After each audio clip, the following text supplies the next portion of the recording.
ఏం కావాలరా నీకు? చాయ్ సార్. చాయ్ కావాలా? చాయ్ తాకుంటే ఏమవుతుంది? మంచి అనిపించదు, ఏదో కోల్పోయినట్టు అనిపిస్తుంది. ఏం కోల్పోతున్నావు మరి చాయ్ తాకుంటే? చాయ్ తాగు అనిపిస్తుంది, ఏదో కోల్పోయినట్టు, ఏదో మిస్ అయింది. తాగినాక అయినాక తృప్తిగా అనిపిస్తుందా? మరి అలాంటప్పుడు ఏం చేయాలి? చాయ్ పాసుకొని నింపుకొని పెట్టుకో పొద్దున. పొద్దుగాల ఒకటి, మళ్ళీ సాయంత్రం ఒకటి చాలు. మొత్తం రోజు మొత్తం అదే తాగదు. చాయ్ తాగొద్దురా, బ్యాడ్ హ్యాబిట్ రా అది. సిగరెట్లు, పానపరాకులు అవన్నీ మనకు తెలియదు. మరి కూడా తాగొద్దు, మళ్ళా తినొద్దు, మరి తినొద్దు, తాగొద్దు.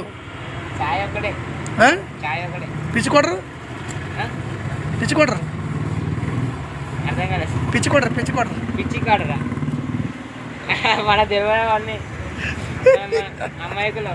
అబాబా అమాయకులం ఇరికించావు. ఏవో ఓ చాయ్ తీసుకురా.